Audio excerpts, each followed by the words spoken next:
Williamson is 10 times the world champion. Bax and Stupilis, they've done it again. Unbelievable. Marvin van Lukener certainly deserves the red plate. And what an incredible sport this is. Fast, high and spectacular. Unbelievable.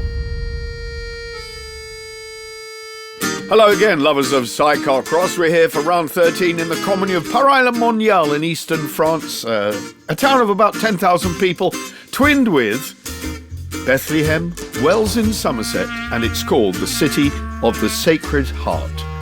It's also famous in the country for its blonde Charolais cattle. But we're not looking at cows, we're here for motocross. The second last round of World Sidecarcross Championship was held in GUEUGNON, France.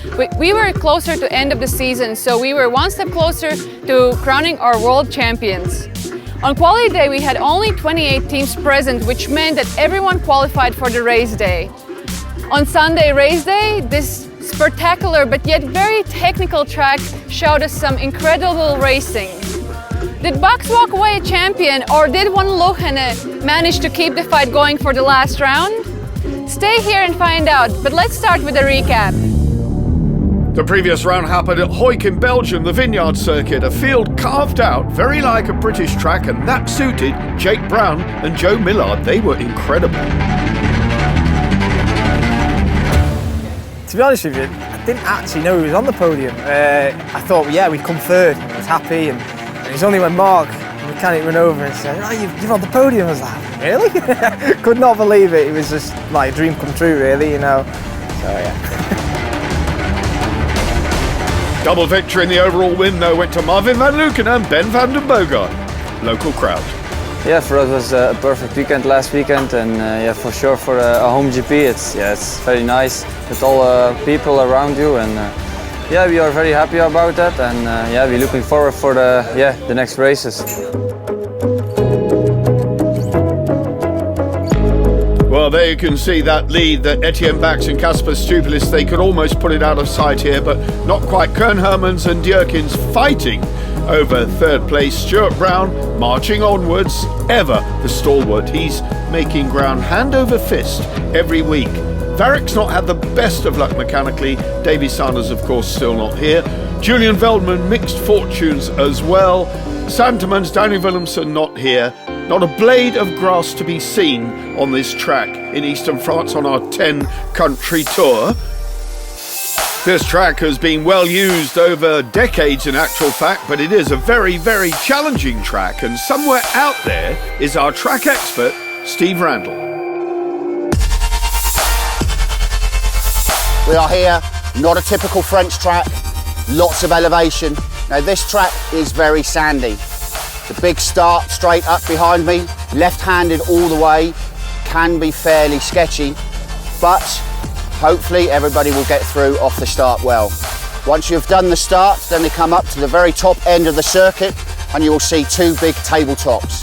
Now these tabletops you have to get right. If you do not get these right, you will be stuffed through your lap.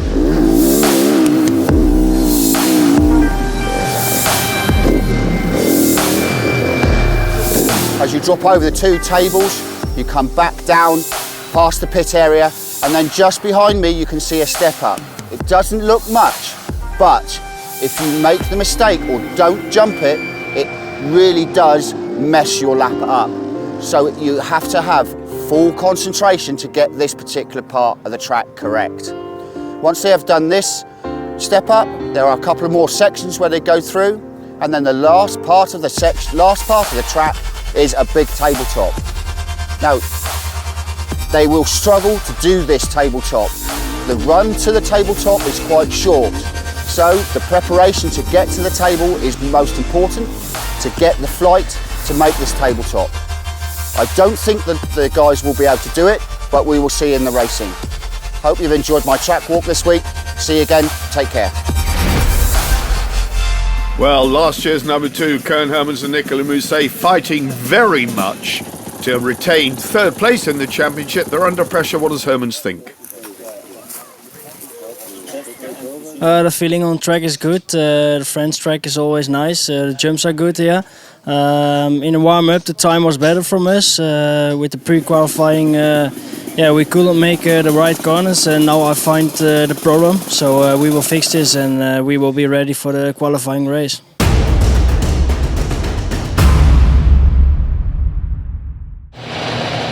Well, only 28 crews made it down here to France, so Groups A and Group B, there will be no last chance. Group A qualifying with 14 crews leading the charge onto this well-worn but very, very challenging French track with its massive, massive jumps.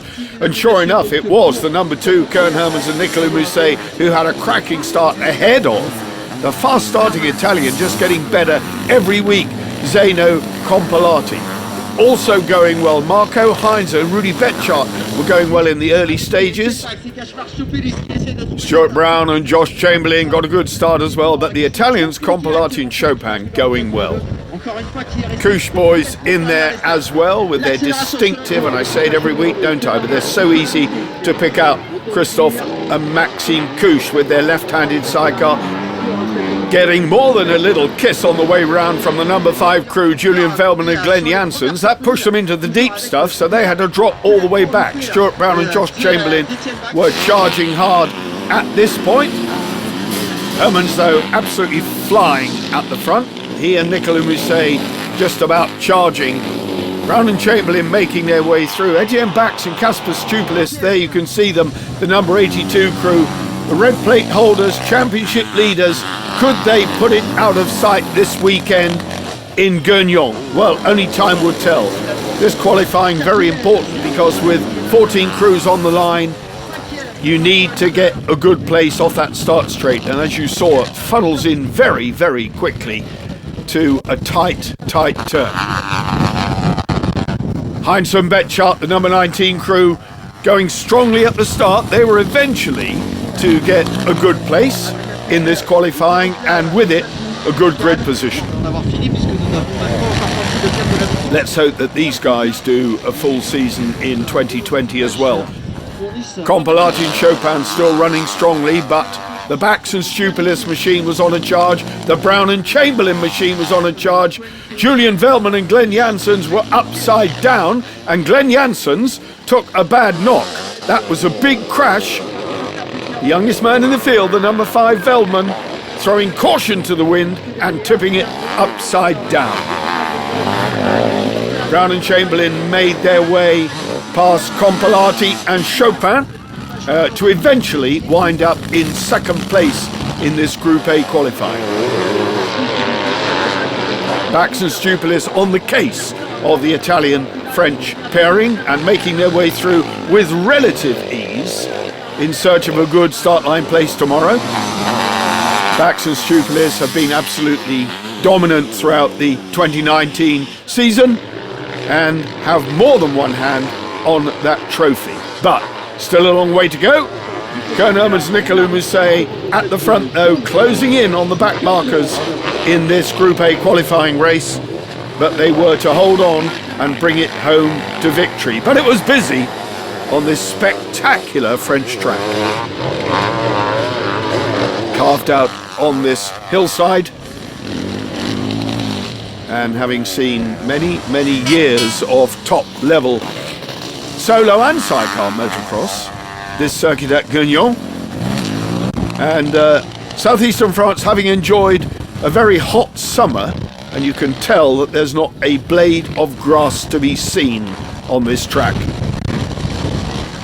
It's red, sandy dust. Brown and Chamberlain into second place were looking very, very good and comfortable. Brown sitting 5th in the championship. Poised, in actual fact, to improve on that with 4 races in the 2019 calendar still to go. So a good start line position for him would be vital. Could he stay ahead of Bax and Stupilis in the closing stages of this qualifying race? Well, as it happened, that's exactly what he did. Hermans and Musset brought it home to take an impressive victory. Brown and Chamberlain held on with Bax and Stupilis chasing, but it's to be 3rd for the championship leaders in this qualifying race. But nonetheless, they would get a front row start in the Grand Prix races tomorrow. No last chance, so everyone would start, everyone would collect their travel indemnity, and there it is. Confirmation then of that. Hermans Muset from Brown Chamberlain, Backstupel is third. Compilati and Chopin. Heizer held on for fifth, but what a ride by the Italian Compilati. It's a good qualify. I like the track. I like all the French track normally because it's similar than Italian track. And yeah, we changed a little bit the style to drive in the last 2 GP, and it's good. And I'm happy looking for tomorrow. Ahead of Group B qualifying, the young German passenger Andres Haller in this weekend with the whole shot king Arne Dierkens. Yeah, the feeling is good. In the warm-up we searched a bit about the feeling together, but we changed some settings and the pre-quali was already better. The lap times are going lower and lower, or faster and faster, and yeah, the feeling is good. I think when we can have a good start, that we can have a good pace and race with the top crews this weekend. Earning mountains of respect after their podium in Hoyt, the young Britons Jake Brown and Joe Millard. We had troubles with the suspension this morning. You know, it's a lot more technical than last week, and yeah, we struggled in the practice, but in the qualification, pre-qualification, then it was really good. Yeah, we got some good settings, and yeah, we managed to pull up really well. So, to be honest with you, they don't now. They did at the start of the year. You know, it was still very new to me at the start of this year, but yeah, me and Joe have come together quite well. You know, and Joe's taught me all I know about the jumps now. So yeah, we're very confident of him now. So yeah, it's good.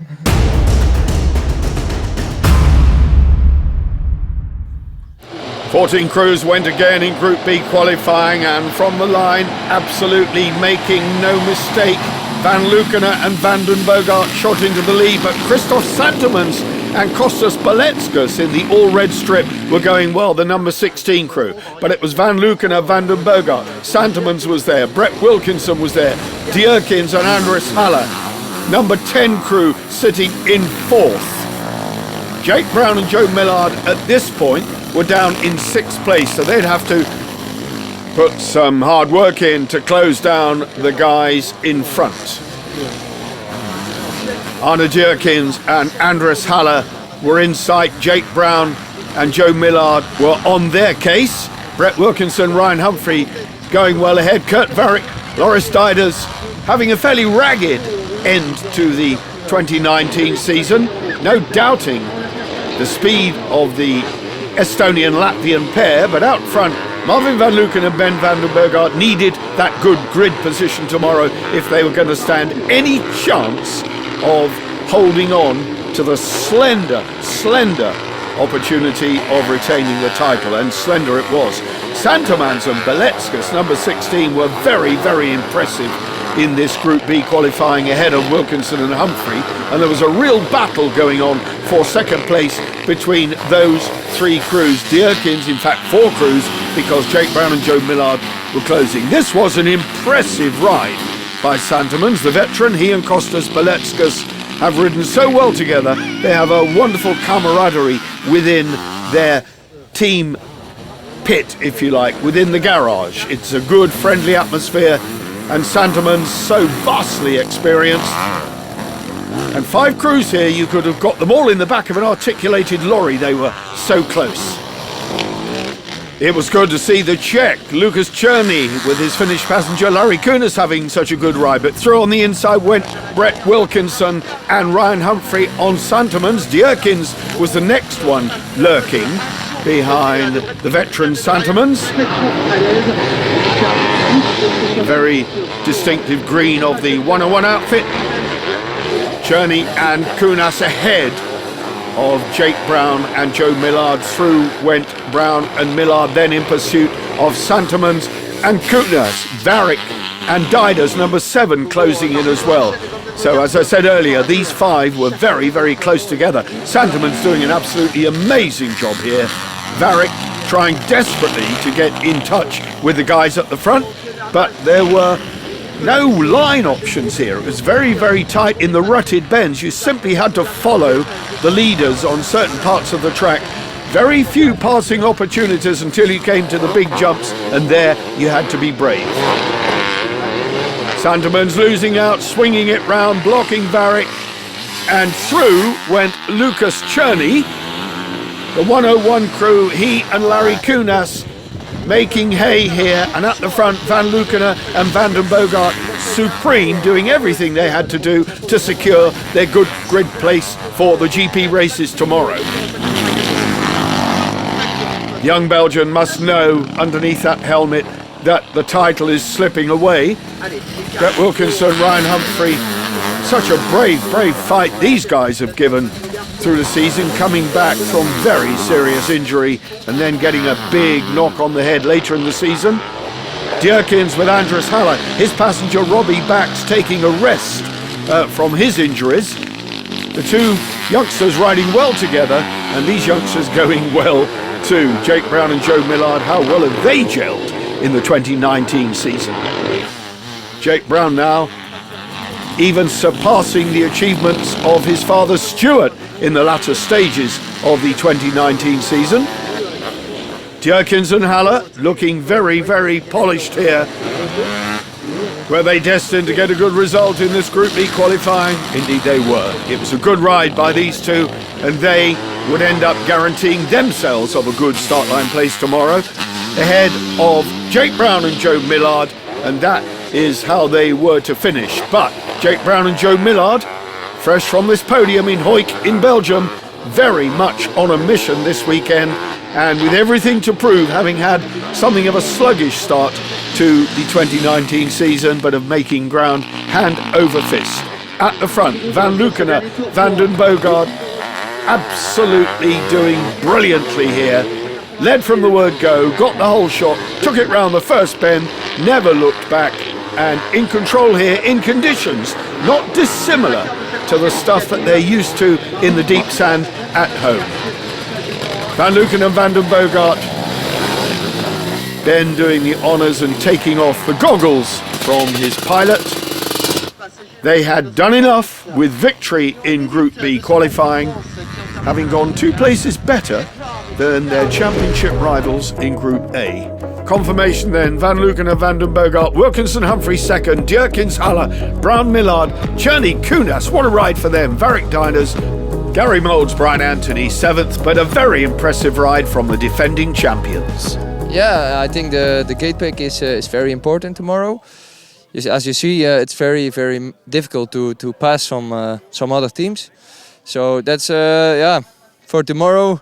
I think the most important thing to have a good start and then ride good lines, good speed. Then if you start and then if you get the whole shot, then you're halfway. This is the time of year when we're rapidly approaching what is commonly known as the silly season, when crews split up, they change, passenger-driver changes for all sorts of reasons, the psychological pressure, the emotion in this sport, very difficult to find a compatible relationship. Not all the teams will stay together, that's for sure, but one team who will, Marvin and Ben.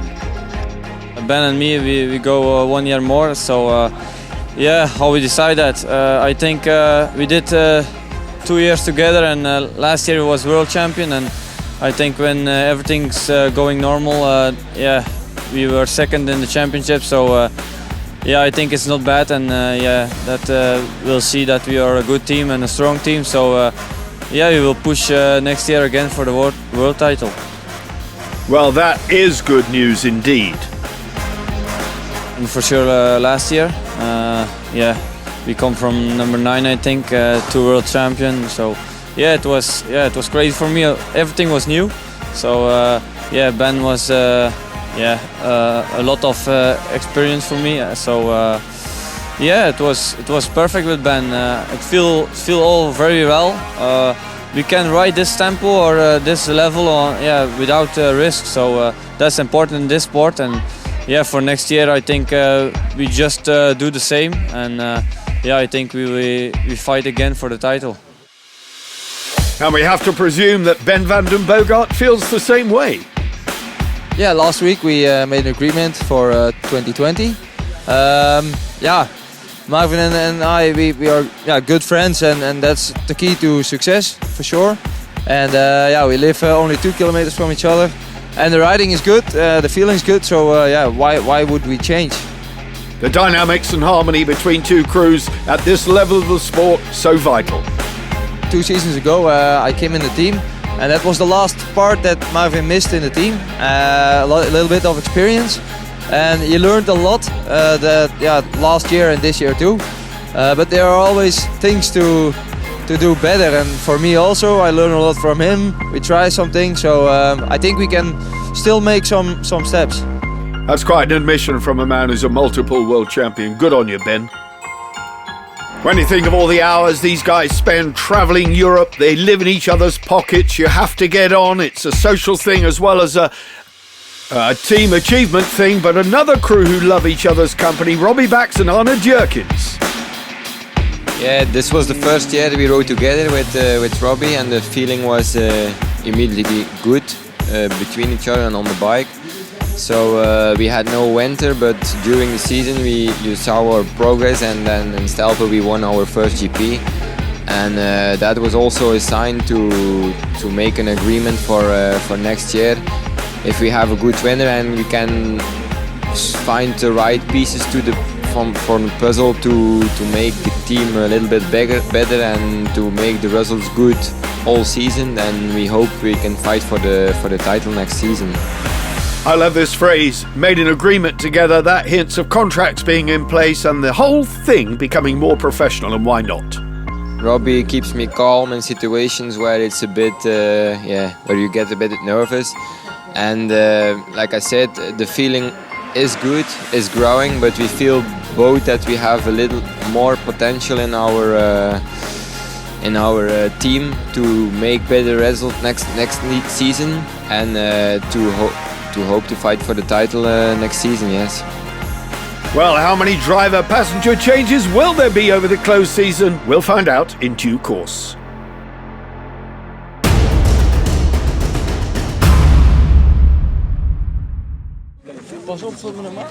Race day dawned on this spectacular track. A big crowd came in because the French absolutely adore their motocross. The traditional autograph signing ceremony after the riders' presentation, where the fans and friends get to meet the top 10 teams at least, who sit there, give away posters, all that sort of stuff. But didn't disguise the nerves, really. An awful lot of nerves going on, because this is the penultimate round. So much is at stake, not least of all for Etienne Bax and Kasper Stupelis. They know that they're poised here to lift the title, but first of all, they've got to get it right, and they didn't exactly get it right in qualifying, as Etienne Bax will tell us. This morning we changed the setup slightly, and yeah, of course it's a difficult weekend. You know, this will be the first moment that we have the possibility to clinch the world title, and that's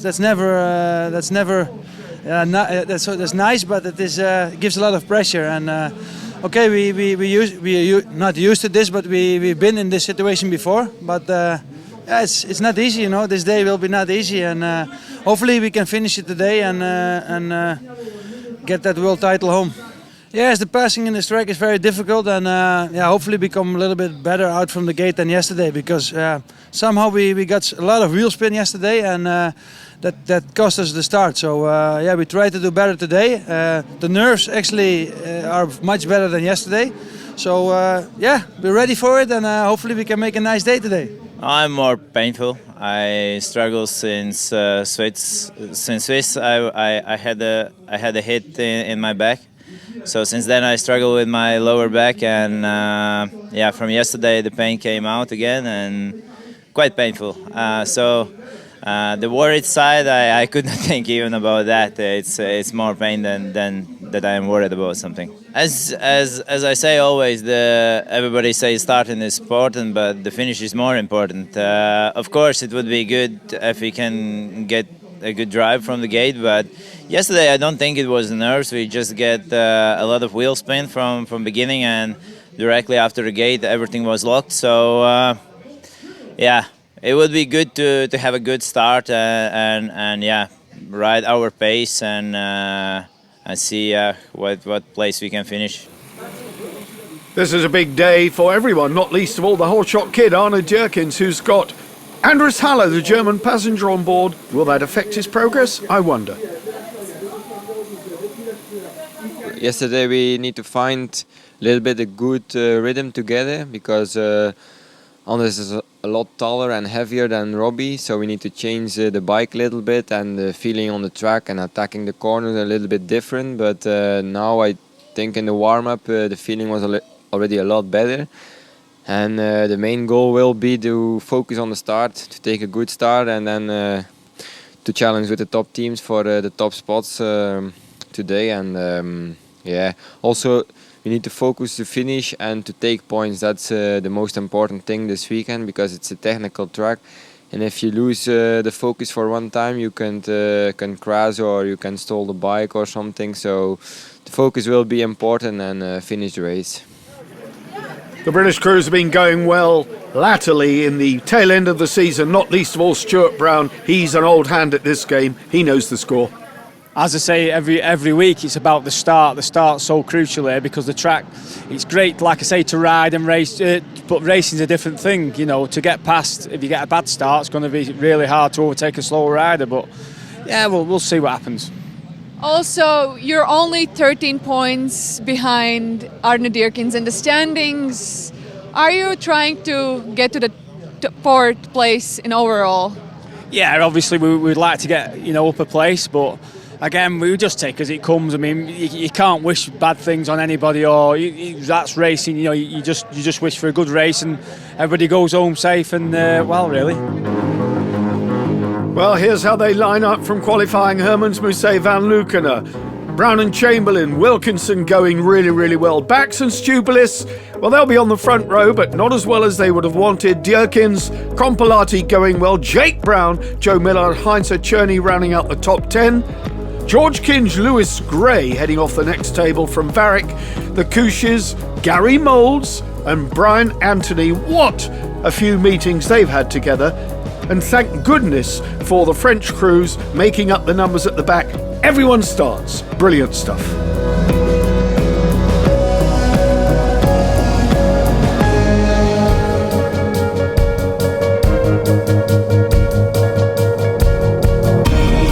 "30 minutes plus 2 laps twice here on this very, very demanding French circuit. Well tried and tested.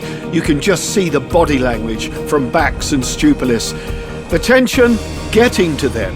I did wonder in qualifying, but you heard in Etienne Bax's interview, the pressure is getting to them a little bit. Some of these guys absolutely have got nothing to lose, everything to gain. Van Lukenen, Van den Boogaard, they are on the brink of losing their number 1 plate. Etienne Bax on the brink of taking it. This man could go third. But first, Koen Hermans number 2 has to fail.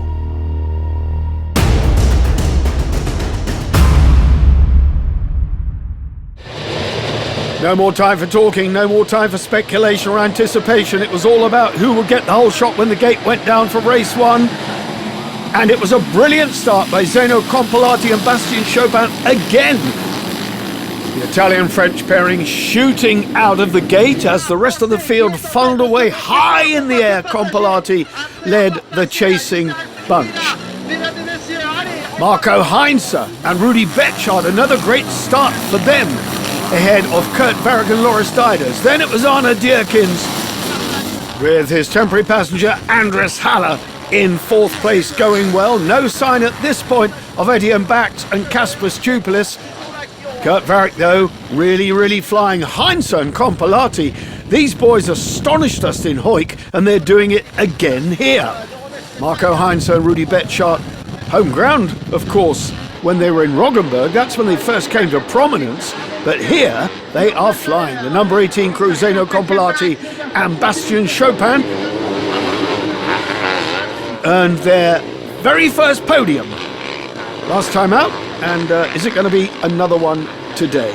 Memorable weekend for them. Look at these guys, and everyone said how difficult it was to pass on this track, and you can see they have to follow. There, the number 82, Bax and Stupilis. But the important thing for them is, even in the early stages of this race, they are ahead of Marvin Van Lukenen and Ben van den Boogaard, the men they have to vanquish. Lucas Czerny going well in this one. Lucas Czerny with Larry Kunas doing the honours in the sidecar. Varick again pulls over to the side. It's another mechanical retirement for Kurt Varick and Loris Dierders, and everyone goes up a place, including the number 82 red-plated Bax and Stupidus. The nerves at this point will have gone. Into the race, the adrenaline was going, and all these guys were working really, really hard to get a good penultimate round under their belts before the whole circus moved off in a week's time and went to Germany for the conclusion. But the effort being made by Compilati and Bastien Chopin was absolutely astonishing. They were leading the very best in the world, the man who was aiming to become world champion again, he and Kasper Stupulus. So much depended on a good ride in this opening race, but they were doing all they needed to do at this point, leading the outgoing, and I have to say outgoing champions, the defending champions, Van Leeuwenhoek and Van den Bogart. Koen Hermans and Nicolas Mousset, very mindful of that third place in the championship, were further down the order, but chasing hard. They were behind Julian Veldman and Glenn Janssens. At the front though, Compilati still holding firm, and he did this lap after lap, thwarting every effort of Bax and Stupulus to make their way past. Van Leeuwenhoek though making progress. He was on a charge as well and was doing his best to close down the guys at the front. Zeno Compilati would eventually drop down a little bit behind Hermans and Etienne Bax, but Van Leeuwenhoek was unable really to make much progress. Bax got himself tied up there. Van Leeuwenhoek went past, momentarily shot past the red plate. That is not what Etienne Bax wanted. That little hiccup at the bottom of that hill almost cost him dear, but he kept the pressure on, and very soon it was Van Leeuwenhoek's turn to be passed again by the red plate man. But this track, you heard everyone say just how difficult it was to pass on, and that proved to be the case.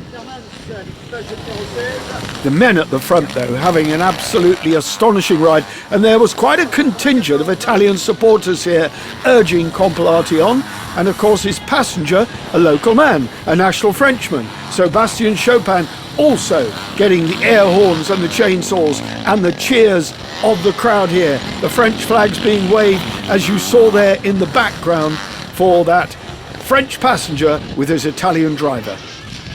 Similarly, the French passenger alongside number 2, Koen Hermans and Nicolas Mousset. These guys were really close at about the halfway stage of race 1. And a look over the shoulder from Kasper Stupulus. Once they were in front of Compilati, there was no looking back, but it was a question of whether Koen Hermans could muscle his way past the Italian as well. Compilati fought back though. He was not taking this lying down, and Etienne Bax had a race on his hands. Not what he wanted either. Blue flags being waved. Adrian Petter and Miroslav Zatlukal getting tangled up with Marvin Van Leeuwenhoek and Ben van den Bogart, and that was a really unfortunate situation, but it allowed Etienne Bax to make his way past. Van Leeuwenhoek at that moment in time had been absolutely charging. But that's what happens when you get behind tailenders on a circuit that's so difficult to pass on. Stuart Brown and Josh Chamberlain had a dreadful opening lap, got tangled at the front. They fought their way up to 8th place, with Brown's son Jake and Joe Millard making 6th, but it was a fist in the air, and the title decided at this point. Everyone knew that he'd done enough to put it out of reach in the opening race to win the 2019 championship back from Marvin Van Leeuwenhoek and Ben van den Bogart. Job done for Etienne Bax and Kasper Stupulus. Title gone for Marvin Van Leeuwenhoek and Ben van den Bogart. Well, there you can see it. Bax from Hermans, Compilati. What a ride he had. Arne Dierkens, Jake Brown, Marvin Van Leeuwenhoek. 6th place ahead of Cherney. Brown was next, but what about the new champions, Etienne Bax and Kasper Stupulus? It is amazing, you know. It has been a crazy race. First of all, we got a little bit touched in the start, and I thought it was on the edge of crashing, yes or no, for my feeling. And then we find a good rhythm in the race, and we were behind Compolatti all the race, and we tried to make a nice pass, but it's not so easy to pass on this track. So Verluggenen passed us, and then finally we passed Compolatti, and we had some luck with Verluggenen crash into a back marker. That cost him 4 or 5 positions, and that made us world champion. So it's a very strange feeling to come over the finish, counting. Are we world champion, yes or no? Yeah, and eventually we were. So yeah, clinching the world title is always nice, and the best to do as fast as possible, because now it's done. We can make a nice second moto, and without any stress or that we need to finish. So yeah, let's hope we're very happy. It was strange. Coming over the finish, did not know where to go, but it's in, and we are happy. Well, after all that drama, there was plenty of time for reflection ahead of race 2. The pressure now well and truly off at least 2 of those crews. A very reflective Marvin van Luckenen, a very hopeful Arne Dierkens. That man, Stupelis, getting the congratulations from Joe Millard, and rightly so. It was a good race 1 for Bax and Stupelis. Unlucky race 1 for Van Luckenen, Van den Bogart. Can Stuart Brown go better this time out? Well, you will see whether he could or not. Arne Dierkens focused, Brown focused.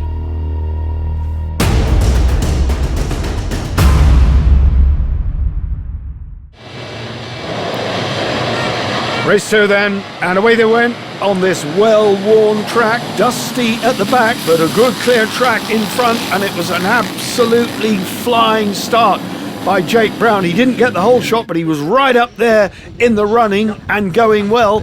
But the crew out in front, Etienne Bax and Kasper Stupelis, no nerves this time. Jake Brown and Joe Millard slotting into second place. The whole shot kid, Arne Dierkens, going strongly as well. Difficult to pass through that very narrow section, but Brown and Millard on a charge here, these young guns. In with a chance of moving well into the top 10. Could grab 8th place here if everything went according to plan. Well, did it. Kurt Varrick, Loris Dijders were going better this time out, but they were going well in the early stages of race 1. Marvin van Luckenen and Ben van den Bogart had absolutely nothing to lose, so they were pushing, throwing caution to the wind, not, but out in front it was Bax and Stupelis.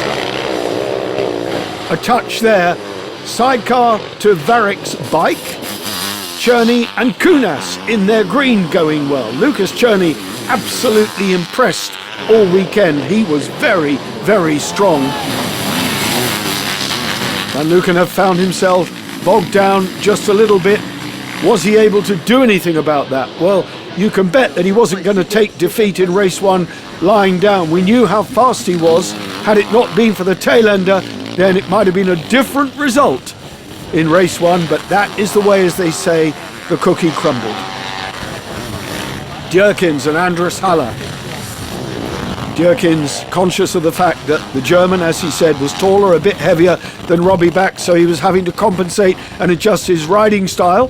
Koen Hermans and Nicolas Mousset making the move stick up the hill, leaping away down the other side, and they too were to get a good place in this race. Brown and Millard, though, astonished everyone. Hermans attacking Dierkens, Varrick in the mix as well. He was the filling in the sandwich at this moment in time. Etienne Bax and Kasper Stupelis might have had a good start, but they were very soon in all sorts of trouble and found themselves bogged right down in the traffic. This was not what they wanted at all. Van Luckenen and Van den Bogart were on their case. Tailenders then thwarting the efforts of Etienne Bax to break away. Van Luckenen was on him, and then it all went wrong. Bax and Stupelis were out with a rear tyre. The mousse had come detached, the tyre was off, it was game over for them. Champions they might have been in race 1, but it was a 0 in race 2. Never mind, they had done enough. Mutual admiration, mutual congratulations. Jake Brown and Joe Millard then elevated up the order, and they were to get a very, very strong finish and bring it home in second place behind Van Lukenen. Varric and Didas were going stronger, but a good way down. They were some 24 seconds adrift of this crew in third place, but Jake Brown and Joe Millard growing as every race went on.